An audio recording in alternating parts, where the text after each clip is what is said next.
दुश्मन न करे दोस्त ने वो काम किया है, उम्र भर का गम हमें इनाम दिया है, दुश्मन न करे हो। হ্যালো বন্ধুরা, কেমন আছো সবাই? আশা করছি তোমরা সবাই ভালো আছো আর আমিও ভালো আছি। এই গানটা মানে আমি জাস্ট এই ফোনটা ট্রাইপডে সেট করতে করতে ভাবলাম, কারণ আমি ফার্স্টেই দুটো কথা বলবো, তার জন্য এই গানটা আমি খুঁজে পেলাম, মানে মনের মধ্যে চলে আসলো।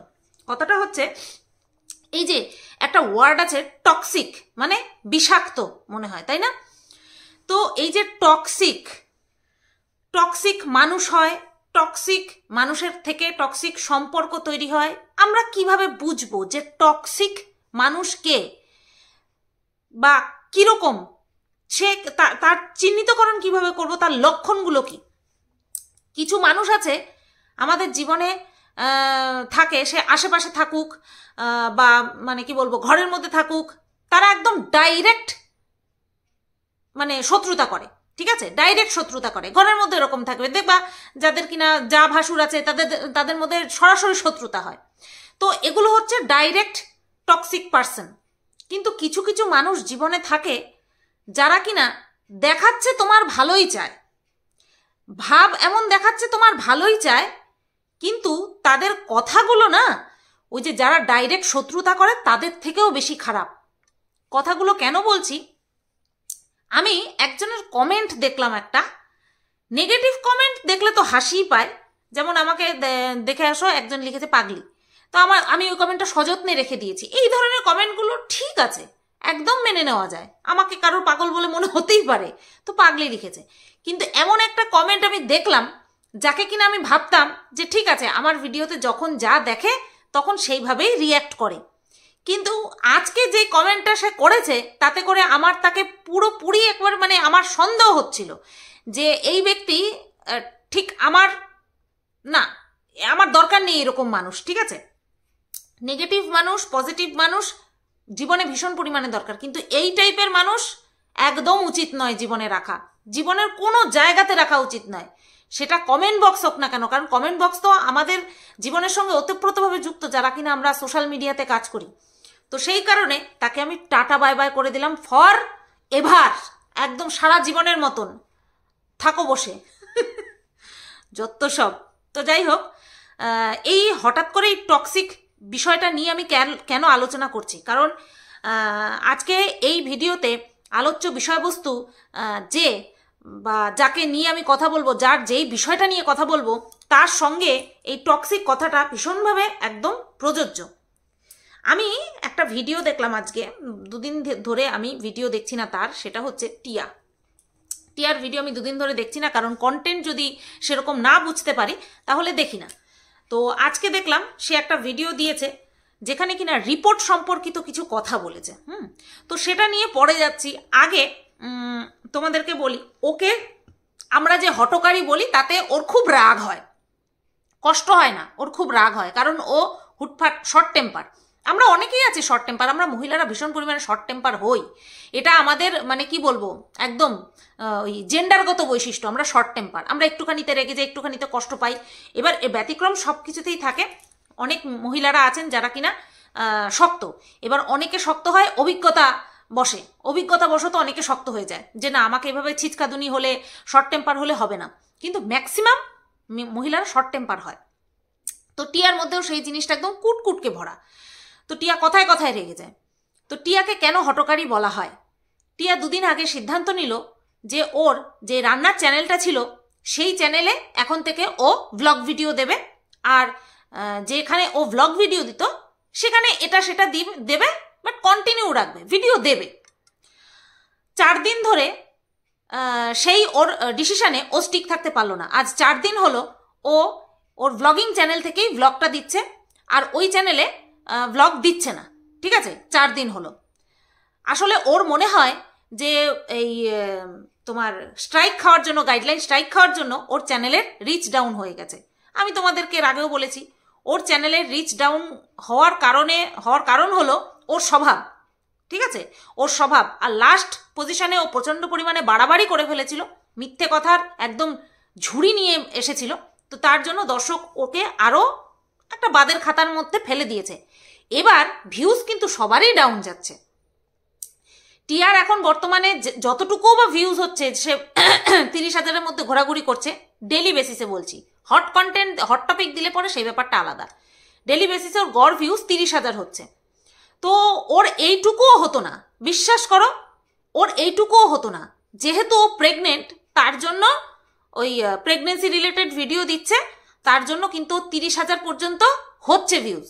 কারণ এখন ভিউজ সবার ডাউন যাচ্ছে।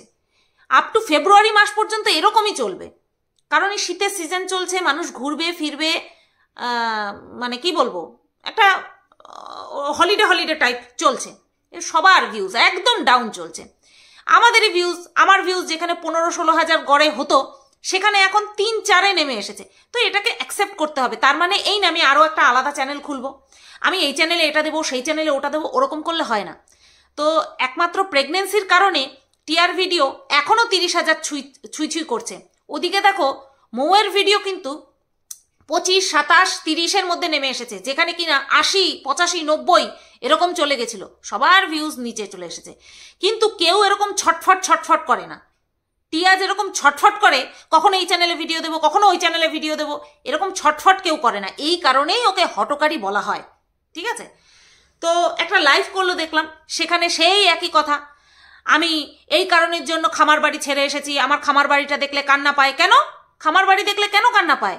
এই তো সেদিনও মুখ উঁচু করে বলল যে খামার বাড়িতে কি কিছু হচ্ছে না, খামার বাড়িতে কাজ ঠিকই হচ্ছে। আবার আজকে লাইভে বলল খামার বাড়িটা দেখলে কান্না পায়। কখন কোন কথা মেয়েটা বলে ও নিজেই বুঝতে পারে না, কখনো কোন কথা বলে, ঠিক আছে? তো এইগুলো তো গেল ওর মানে নিত্যদিনের স্বভাব। আজকে এই বলছে, কালকে সেই বলছে, আবার সেটা নিয়ে দর্শক বলে দর্শককে বলছে তুমি ভুল, তোমরা আমাকে ভুল বুঝছো, তোমাদের ভুল ধারণা আমি পাল্টাতে পারবো না, হ্যাঁ, এই টাইপের কথা বলছে। এইগুলো গেল এক টাইপের কথা। আজকে টিয়া রিপোর্ট রিলেটেড যে কথা বলল, আমি তো শুনে অবাক। কি করে পারে টিয়া, তুমি কি করে পারো এত ডেসপারেট হতে, এত মিথ্যেবাদী হতে, কি করে পারো? টিয়া আজকে বলল যে ও নাকি এই যে দর্শকরা ওকে ভুলভাবে ও মিথ্যেবাদী সেটা বলে, সেই কারণের জন্য টিয়ার প্রথম বাচ্চার যে মেজর থ্যালাসেমিয়া সেটা পর্যন্ত ডাক্তারকে জানায়নি। কারণ কি? কারণ দর্শকরা ওকে মিথ্যেবাদী বলে। হা কপাল! মানে আমি শুনে, আমি ভিডিওটা দেখছি আর বলছি কি, দর্শকরা তোমাকে মিথ্যেবাদী বলে কারণ তুমি ডাহা মিথ্যে কথা বলে টাকা তুলেছ। তুমি মানুষকে বলেছ 10, 20, 20 টাকা করে দিতে, যার যা সামর্থ্য, বেশি তুমি চাওনি। 10, 20, 20 টাকা করে মানুষকে হেল্প করতে বলেছ। আর তোমার লাগবে কত? শুধুমাত্র বিএমটি করানোর জন্যই তোমার 40 থেকে 50 লক্ষ টাকা খরচ হবে। আর তুমি পুরো টাকাটাই দর্শকদের কাছ থেকে তুলতে চেয়েছিলে। তোমার ধারণা ছিল প্রত্যেকটা দর্শক তোমাকে টাকা দেবে।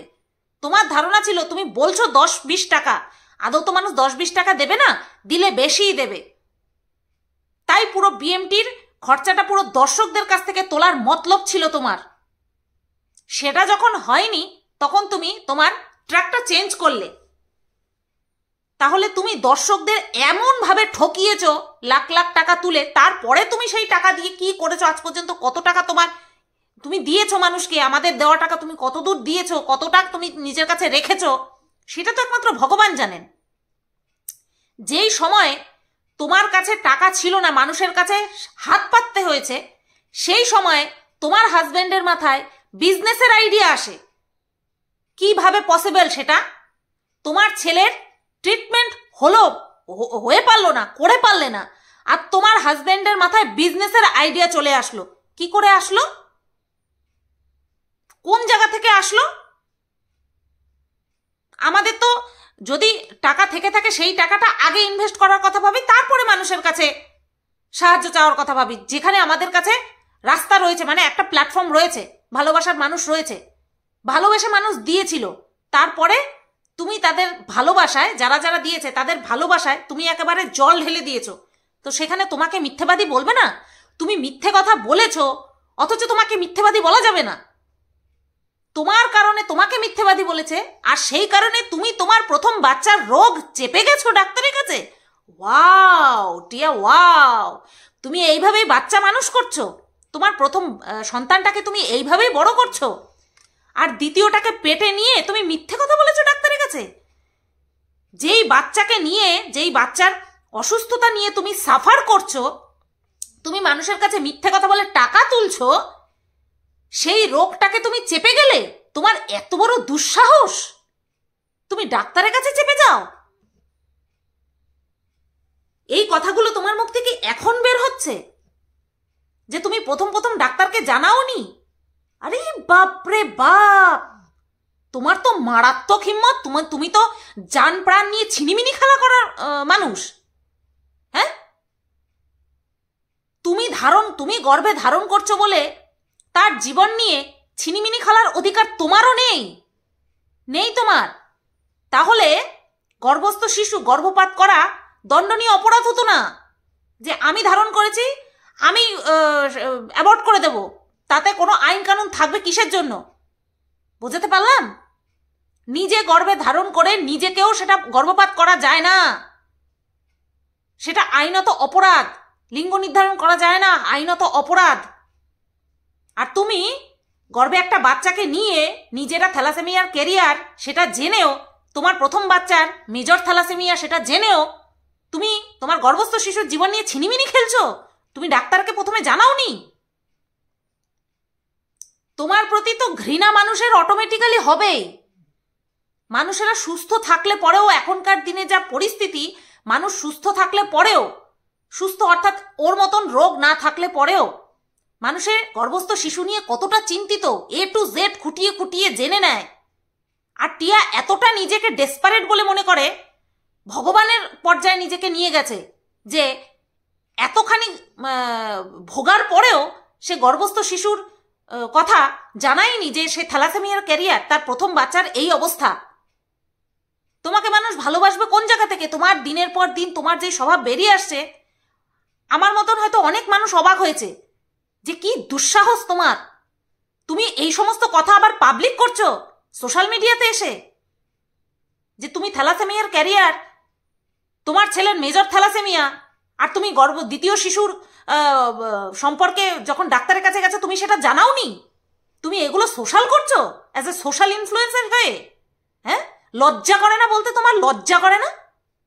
কি শিখছো, কি নিজে কি শিক্ষা পেয়েছো, আর মানুষকে কি শিক্ষা দিচ্ছ? দুটো পয়সা ইনকাম করছো, খালি পরিশ্রম করি, খালি পরিশ্রম করি, পরিশ্রম করে তুমি যেই টাকায় উপার্জন করছো সেই টাকা তুমি কাউকে দিচ্ছ না। যে তোমার এত বারবারন্ত কথাবার্তার মধ্যে পাবলিক ফোরামে এসে যা নয় তাই বলছো, যা নয় তাই বলে ইনকাম করার চেষ্টা করছো। আর এবার তো একেবারে পুরো একেবারে লিমিট ক্রস, পুনরায় লিমিট ক্রস।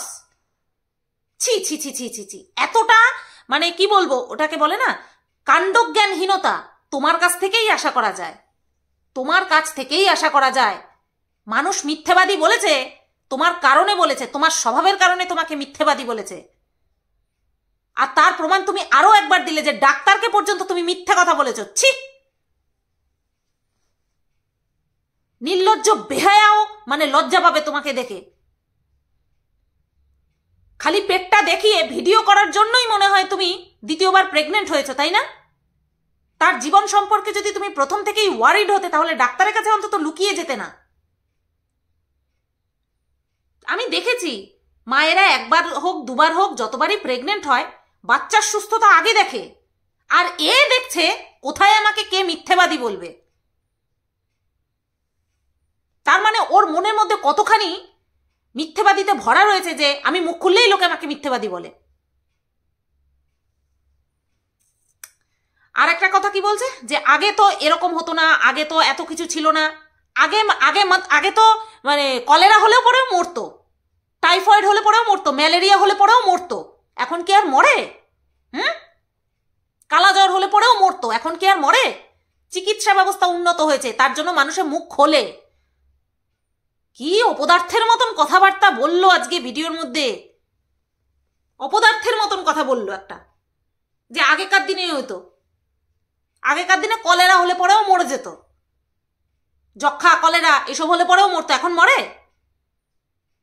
কি এ আবার বাচ্চাকে নাকি ইংলিশ মিডিয়াম স্কুলে পড়াচ্ছে, যার নিজের মোরাল শিক্ষা ঠিক মতন হয়নি, হ্যাঁ, যার নিজের নীতি শিক্ষা নেই, সে আবার বাচ্চাকে স্কুলে পাঠাচ্ছে ইংলিশ মিডিয়াম। বাচ্চা অর্ধেক টাইম মানুষ হবে তোমার কাছে, আর তোমার শিক্ষা দীক্ষা এই রোগ নিয়ে ডাক্তারের কাছে লুকিয়ে যাওয়া। হায় রে কপাল। বলো, কমেন্ট করে বলো আমি ঠিক বললাম কিনা, ওকে এই যে এইভাবে যে কটাক্ষ করলাম ও ডিজার্ভ করে কিনা কটাক্ষটা। সত্যি একটা বলে না ননসেন্স, ননসেন্স। ভিডিওটা এই পর্যন্তই রাখলাম। এরকমভাবে নেগেটিভভাবে ইনফ্লুয়েন্স কোনোদিনও করতে এসো না, এইভাবে নেগেটিভভাবে ইনফ্লুয়েন্স করতে এসো না, যাচ্ছে তাই ভিডিও একটা। চলো, সবাই ভালো থেকো, সুস্থ থেকো, টাটা, গুড নাইট।